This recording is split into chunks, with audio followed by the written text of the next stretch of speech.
तो Hawkeye series के 2 episode release हो चुके हैं, जिसमें ट्रेलर से उठ रहे कई ज्वलन प्रश्नों के उत्तर तो मिल गए, जैसे कि केट बिशप अगर हॉकाई से इंस्पायर है तो रोनिन बनकर क्यों घूम रही है, जबकि क्लिंट ही रोनिन है इस बात का पता ब्लैक विडो के अलावा किसी और को हो सकता है तो वो है रोडी, क्योंकि क्लिंट का पता लगाने का काम नताशा ने उसे ही दिया था। इसके बाद track suit mafia Kate Bishop के पीछे क्यों पड़ा है, रोनिन बनने के बाद केट बिशप का सामना किन किन से होने वाला है, इस तरह के कई सवालों के जवाब तो मिल गए, इसके साथ ही कई नए सवाल आ भी गए। तो हेलो दोस्तों, मैं हूं जय और स्वागत करता हूं आपका स्टोरी ऑफ सुपर हीरोज में। और आज मैं हॉकाई सीरीज के एपिसोड 1 और एपिसोड 2 को एक्सप्लेन करने वाला हूं।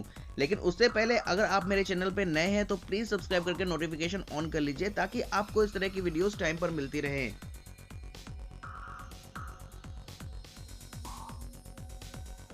तो episode 1 never meet your heroes start होता है 2012 के न्यूयॉर्क से, जहां छोटी केट बिशप चुपके से अपनी मॉम और डैड की बातें सुन रही थी, जहां वो बात करते हैं अपनी प्रॉब्लम्स के बारे में, जिनकी वजह से उनका पेंट हाउस बिकने वाला था। लेकिन थोड़े ही समय के बाद न्यूयॉर्क पर अटैक हो जाता है, जिसमें केट के डैड की डेथ हो जाती है, पर उसकी मॉम उसे वहां से ले जाती है। फिर उसके डैड के फ्यूनरल पे उसकी मॉम उससे प्रॉमिस करती है कि उसे जो कुछ भी चाहिए वो ला के देगी, जिस पर केट बो और एरो मांगती है, क्योंकि जब न्यूयॉर्क पे अटैक हुआ था तब किसी ने उसकी जान बचाई थी, जो अब उसे इंस्पायर कर चुका था, इतना इंस्पायर कि अब केट उसी की तरह हीरो बनना चाहती थी। फिर प्रेजेंट डे में केट बिशप एक डेयर पूरा करने के चक्कर में कर देती है गलती। उसे डेयर में बेल बजाना था, पर उसका एरो लगने के बाद पूरा क्लॉक टावर ही गिर जाता है। अब मेरे हिसाब से इसमें केट बिशप की कोई गलती नहीं थी, क्योंकि एक तीर लगने के बाद अगर कोई क्लॉक टावर गिर जाए तो वो क्लॉक टावर ही कमजोर था, और इस कमजोर क्लॉक टावर के गिरने के लिए केट को पकड़ लिया जाता है। लेकिन लोड लेने वाली कोई बात नहीं है, क्योंकि केट की मॉम बहुत अमीर है, लेकिन फिर भी केट को थोड़ी बहुत छोटी मोटी पनिशमेंट झेलनी पड़ती है। दूसरी तरफ अपना क्लिंट अपने बच्चों के साथ रॉजर्स म्यूजिकल प्ले देखने आया है, जो कि बेस्ड था न्यूयॉर्क बैटल पर, जिसमें प्ले के डायरेक्टर की गलती से एंटमैन भी था, जिसके बारे में क्लिंट कहता भी है कि वो वहां नहीं था।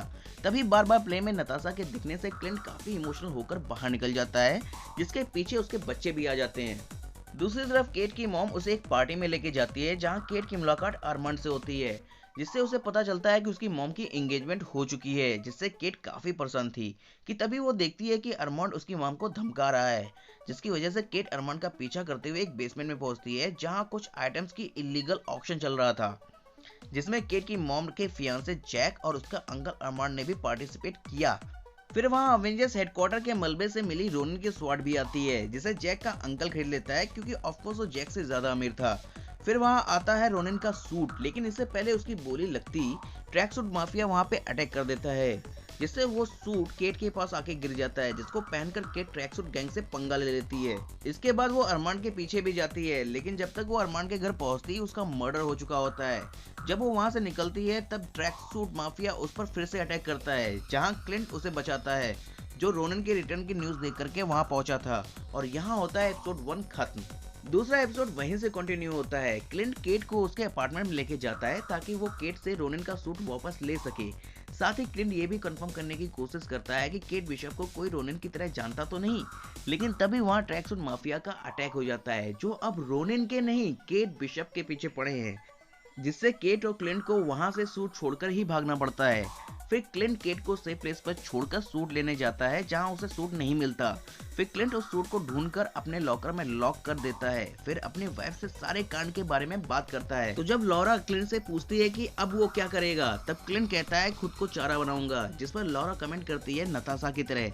अब ये रेफरेंस था 2012 की मूवी दी अवेंजर्स का, जिसमें नताशा कुछ ऐसा ही प्लान यूज करती है सामने वाले की इन्फॉर्मेशन निकालने के लिए, जहां उन गैंगस्टर को लगता है कि वो उसे इंटरोगेट कर रहे हैं, पर असलियत कुछ और ही थी। ठीक वैसा ही क्लिंट ने किया। उसने खुद को किडनैप करवाया और उनके अड्डे पर पहुंचने के बाद उनसे बोला कि अपने बॉस को बुलाओ, मुझे उससे बात करनी है। इसी बीच क्लिंट को कॉल करने से केट को पता चल जाता है कि उसका किडनैप हुआ है, जिससे वो उसका लोकेशन का पता लगाकर उसे बचाने पहुंच जाती है, जिससे क्लिंट का प्लान पूरी तरह से हो जाता है खराब। फिर वो गुंडे दोनों को बांधकर अपनी बॉस को इन्फॉर्म करने पहुंचते हैं, जहां हमें देखने को मिलता है Maya Lopez, also known as Echo का लुक, जिसके एंट्री से ही पता चलता है कि वो सुन नहीं सकती, क्योंकि वो स्पीकर्स को हाथ लगाकर उसका म्यूजिक महसूस कर रही थी। इसके साथ ही वो अपने पंटर से इशारों में बात करती है, जिसका मतलब वो बोल भी नहीं सकती। अब यहाँ होता है दूसरा एपिसोड खत्म। कई सारे सवालों के जवाब देने के बाद और कई सारे नए सवाल खड़े करने के बाद जैसे कि केट ने हॉकाई से इंस्पायर होकर रोनिन का गेटअप क्यों लिया, तो यहाँ केट को भी नहीं पता था कि हॉकाई ही रोनिन था। इलीगल ऑक्शन में जो अटैक हुआ उससे केट को रोनिन का सूट मिला, जिसको पहनकर उसने ट्रैक सूट माफिया पर अटैक किया ताकि उसे कोई पहचान ना ले। लेकिन यहाँ भी है थोड़ा सा ट्विस्ट, वो ये कि ट्रैक सूट माफिया से रोनिन का पहले भी पंगा हो चुका है। शायद रोनिन ट्रैक सूट माफिया को खत्म ना कर पाया हो, उससे पहले ही ब्लैक विडो उसे अवेंजर्स हेडक्वार्टर में वापस ले गई हो, जिससे इन माफिया का रोनिन से सामना होना बंद हो गया हो, जिससे ये थोड़ा बहुत मुनाफा फिर से कमाने लगे हो। लेकिन अब केट बिशप रोनिन के गेटअप में सामने आ गई, जिससे इन माफिया का पूरा कंसंट्रेशन उस पर चला गया। इसी की वजह से वो बार बार उस पर अटैक कर रहे थे। इसी बीच वो केट के फ्लैट पे भी अटैक करते हैं केट बिशप का नाम लेकर, जिससे ये तो पता चला कि वो केट बिशप को रोनिन के सूट पहनने के बाद भी पहचान गए, पर कैसे इसका कुछ पता नहीं। फिर भी केट के लिए एक प्रॉब्लम तो क्रिएट हो गई, क्योंकि ट्रैक सूट माफिया उसे रोनिन समझता है, तो वो उसके पीछे पड़ा है। तो ये बात बाकी के गैंगस्टर को भी पता चलेगी, तो वो भी उसके पीछे आएंगे। तो अब क्या केट को बचाने के लिए क्लिंट एडमिट करेगा कि असली रोनिन वो है? लेकिन अगर क्लिंट ऐसा करता है तो इसके कई डेंजरस रिजल्ट भी हो सकते हैं, क्योंकि अब क्लिंट अपनी फैमिली के साथ न्यूयॉर्क घूम रहा है, जहां लोगों ने हॉकाई की तरह उसे आसानी से पहचान लिया। तो माफिया को उसकी फैमिली के बारे में पता करना कोई बड़ी बात नहीं होगी, तो इन सब से उसकी फैमिली भी खतरे में आ सकती है। तो भले ही सीरीज के स्टार्ट में ज्यादा धमाके ना हुए हों, पर आने वाला समय क्लिंट के लिए खतरों से भरा हुआ है। इसके साथ ही भले ही केट को 15 साल की उम्र में मार्शल आर्ट में ब्लैक बेल्ट मिल गई हो, फिर भी वो ट्रैकसूट माफिया से उतनी एफिशिएंसी से नहीं लड़ पा रही थी। शायद सही वक्त पे क्लिंट ना पहुंचता तो वो रात उसकी आखिरी रात भी हो सकती थी। तो भले ही केट बिशप आर्चरी और मार्शल आर्ट में एक्सपर्ट हो, पर फिर भी उसे माफिया से पंगा लेने के लिए अभी भी ट्रेनिंग की जरूरत है, और ये ट्रेनिंग उसे हॉकाई से ही लेनी पड़ेगी। इन सब के बीच एक विलन और है जो काफी गहरी प्लानिंग कर रहा है, और वो है केट की माँ का फियांसे जैक, जिसका मोटिव अभी तक नहीं पता, पर उससे काफी विलेनियस वाइब्स आ रही हैं। वो इलीगल ऑक्शन में भी पार्टिसिपेट कर रहा था, साथ ही मौका पाकर उसने रोनिन की स्वॉर्ड भी चुरा ली थी, और साथ ही उसकी नजर उसके अंकल अरमान की प्रॉपर्टी पर भी थी, जो कि अरमान के मरने के बाद जैक को ही मिलने वाली थी। और जिस दिन जैक ने खुद अपने शब्दों में अरमान को ये बोला, उसी रात अरमान का मर्डर हो गया, जिसका डाउट सीधा जैक पर ही जाता है। लेकिन ये सब केवल प्रॉपर्टी तक ही सीमित नहीं है, जैक कुछ बड़ा प्लान कर रहा है, और साथ ही उसका केट की मां से शादी करने का रीजन भी अभी तक क्लियर नहीं है। इसके साथ ही फैमिली और माफिया के बीच फंसती हुई केट बिशप के सामने एक और नई प्रॉब्लम आ चुकी है, पुलिस। केट का फ्लैट जलने की वजह से एक इंक्वायरी कॉल केट को आया, जिस पर केट ने पुलिस को ये बोल दिया कि फ्लैट जलते वक्त वो फ्लैट में नहीं थी। तो इस पर पुलिस को अब ये जानना है कि वो कहाँ थी।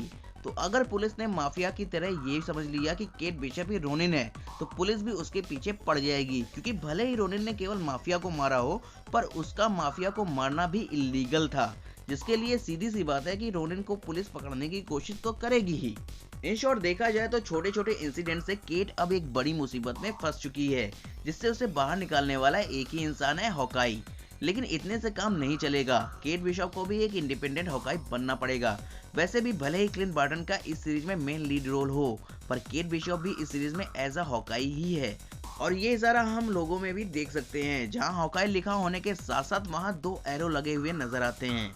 तो दोस्तों ये था हॉकाई के सीजन 1 के एपिसोड 1 और 2 का एक्सप्लेनेशन। अगर आपको ये वीडियो पसंद आई हो तो इसे लाइक करें, अगर मुझसे कोई डिटेल मिस हो गई हो तो उसे कमेंट्स में जरूर बताएं, और इस तरह की वीडियोस के लिए हमारे चैनल को सब्सक्राइब करना ना भूलें। Thank you.